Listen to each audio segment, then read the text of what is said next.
ស្ត្រីម្នាក់ត្រូវបានគេប្រទះឃើញសាកសពរបស់នាងរឹងផ្អែកនឹងសសរភ្លើងតាមផ្លូវអ្នកដំណើរម្នាក់បានចូលទៅជួយនាងទើបដឹងថានាងស្លាប់បាត់ទៅហើយប៉ូលីសបានមកដល់កន្លែងកើតហេតុភ្លាមដំបូងឡើយពួកគេសង្ស័យថានាងខណៈពេលកំពុងនិយាយទូរស័ព្ទប៉ុន្តែពួកគេឆាប់រកឃើញថាមិនមានស្នាមរលាកនៅលើនាងទេហើយសសរភ្លើងក៏មិនខូចខាតអ្វីទាំងអស់ជាងនេះទៅទៀតទូរស័ព្ទនៅក្នុងដៃរបស់នាងគឺជារបស់คล้ายៗហើយកាបូបរបស់នាងក៏ទទេស្អាតអ្នកស៊ើបអង្កេតឆាប់ដឹងថានេះមិនមែនជាគ្រោះថ្នាក់ទេវាគឺជាការសម្លាប់ជនរងគ្រោះម្នាក់ទៀតត្រូវបានគេប្រទះឃើញស្លាប់នៅចំណតឡានក្រុងសាកសពរបស់គាត់ត្រូវបានគេរៀបចំស្ទើរទៅដោយជនរងគ្រោះទី1នៅថ្ងៃបន្ទាប់ជនរងគ្រោះទី3ត្រូវបានគេរកឃើញគាត់ហាក់ដូចជាអ្នកជំនួញប៉ុន្តែកាបូបរបស់គាត់ទៅទេក្នុងពេលធ្វើកសោវិជ័យអ្នកជំនាញផ្នែកនីតិវិទ្យាសាស្ត្របានរកឃើញមន្ទះដែកលាក់នៅខាងក្នុងស្បែកជើងរបស់គាត់ដើម្បីឲ្យគាត់ឈរត្រង់បាតស្បែកជើងរបស់គាត់ត្រូវបានប្រឡាក់ដោយភក់ធ្វើឲ្យគាត់មើលទៅដូចជាមនុស្សគ្មានផ្ទះសម្បែងជាងអ្នកជំនួញប៉ូលីសបានពិនិត្យករណីទាំង3ពួកគេបានកត់សម្គាល់យ៉ាងឆាប់រហ័សថាក្នុងចំណោមជនរងគ្រោះមានតែស្ត្រីម្នាក់គត់ដែលមានការងារធ្វើទៀងទាត់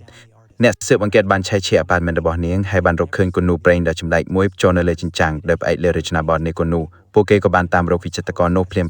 គាត់ស្គាល់ស្ត្រីនោះភ្លាមប៉ុន្តែមិនដែលឃើញជនរងគ្រោះពីរនាក់ទៀតទេវិចិត្រកររូបនោះបានសារភាពថាគាត់ចូលចិត្តគូររូបមនុស្សស្លាប់ហើយស្ត្រីនោះធ្លាប់ធ្វើជា model របស់គាត់ក្រុមជំនាញកសាវិជ័យបានរកឃើញការវិវត្តថ្មីមួយទៀតសុទ្ធតែមានសញ្ញានៃការពុលកាបូនម៉ូណូអុកស៊ីតនេះមានន័យថាពួកគេមិនត្រូវបានសម្លាប់នៅកន្លែងដែលពួកគេត្រូវបានគេរកឃើញនោះទេផ្ទុយទៅវិញពួកគេបានស្លាប់នៅក្នុងបន្ទប់ដែលពោរពេញដោយអូស្មန်ពុលប៉ូលីសសង្ស័យថាឃាតករបានលបួនជនរងគ្រោះទៅផ្ទះហើយបន្ទាប់មកយកសាកសពរបស់ពួកគេទៅខាងក្រៅមិនយូរប៉ុន្មានជនរងគ្រោះ2នាក់ទៀតត្រូវបានគេរកឃើញដោយអ្នកដទៃទៀតដែរសាកសពរបស់ពួកគេត្រូវបានរៀបចំយ៉ាងប្រុងប្រយ័ត្នទៅជាកាយវិការជាក់លាក់នៅពេលដែលការសម្លាប់កាន់តែញឹកញាប់ករណីទាំងនេះក៏បានផ្ទុះឡើងនៅលើអ៊ីនធឺណិតមនុស្សមួយចំនួនថែមតាមពណ៌នាថាវាជាទម្រង់សិល្បៈមួយប៉ូលីសបានបង្ហាញរូបថតជនរងគ្រោះដែលវិចិត្រករថេរនឹងជួយរំលឹកការចងចាំរបស់គ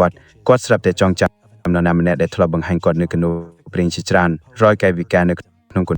នូទាំងនោះគឺត្រូវគ្នានឹងជនរងគ្រោះទាំងស្រុងបន្ទាប់ពីទម្រង់នេះអ្នកស៊ើបអង្កេតបានរកឃើញគំនូព្រាងនៅលើគេហទំព័រនៃការប្រកួតសិល្បៈមួយគំនូនីមួយៗគឺត្រូវគ្នាយ៉ាងល្អឥតខ្ចោះជាមួយនឹងកាយវិការរបស់ជនរងគ្រោះដែលត្រូវបានសម្លាប់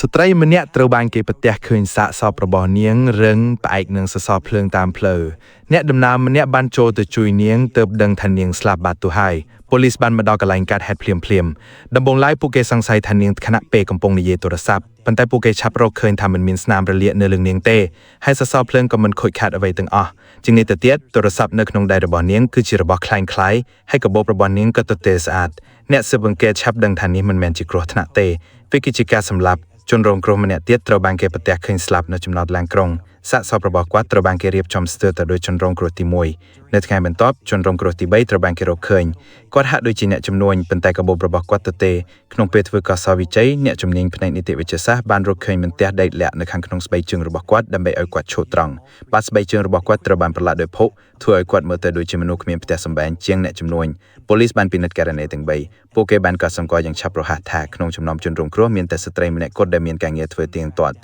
អ្នកស៊ើបអង្កេតបានឆែកឆៀកអាប៉ាតមិនរបស់នាងហើយបានរកឃើញគំនូប្រេងដ៏ចម្លែកមួយចូលនៅលើជញ្ជាំងដែលផ្អែកលើរចនាបថនៃគំនូពួកគេក៏បានតាមរកវិចិត្រករនោះភ្លាមគាត់ស្គាល់ស្ត្រីនោះភ្លាមប៉ុន្តែមិនដែលឃើញជនរងគ្រោះពីរនាក់ទៀតទេវិចិត្រកររូបនោះបានសារភាពថាគាត់ចូលចិត្តគូររូបមនុស្សស្លាប់ហើយស្ត្រីនោះធ្លាប់ធ្វើជា model របស់គាត់ក្រុមជំនាញកសាវិជ័យបានរកឃើញការវិវត្តថ្មីមួយទៀតសុទ្ធតែមានសញ្ញានៃការពុលកាបូនម៉ូណូអុកស៊ីតនេះមានន័យថាពួកគេមិនត្រូវបានសម្លាប់នៅកន្លែងដែលពួកគេត្រូវបានគេរកឃើញនោះទេផ្ទុយទៅវិញពួកគេបានស្លាប់នៅក្នុងបន្ទប់ដែលពោរពេញដោយអូស្មန်ពុលប៉ូលីសសង្ស័យថាឃាតករបានលបួនជនរងគ្រោះទៅផ្ទះហើយបន្ទាប់មកយកសាកសពរបស់ពួកគេទៅខាងក្រៅមិនយូរប៉ុន្មានជនរងគ្រោះ2នាក់ទៀតត្រូវបានគេរកឃើញដោយអ្នកដទៃទៀតដែរសាកសពរបស់ពួកគេត្រូវបានរៀបចំយ៉ាងប្រុងប្រយ័ត្នទៅជាកាយវិការជាក់លាក់នៅពេលដែលការសម្លាប់កាន់តែញឹកញាប់ករណីទាំងនេះក៏បានផ្ទុះឡើងនៅលើអ៊ីនធឺណិតមនុស្សមួយចំនួនថែមតាមពណ៌នាថាវាជាទម្រង់សិល្បៈមួយប៉ូលីសបានបង្ហាញរូបថតជនរងគ្រោះដែលវិចិត្រករថេរនឹងជួយរំលឹកការចងចាំរបស់គាត់ស្រាប់តែចងចាំនរណាម្នាក់ដែលធ្លាប់បង្ហាញគាត់នៅគំនូព្រាងជាច្រើនរយកាយវិការនៅក្នុងគំ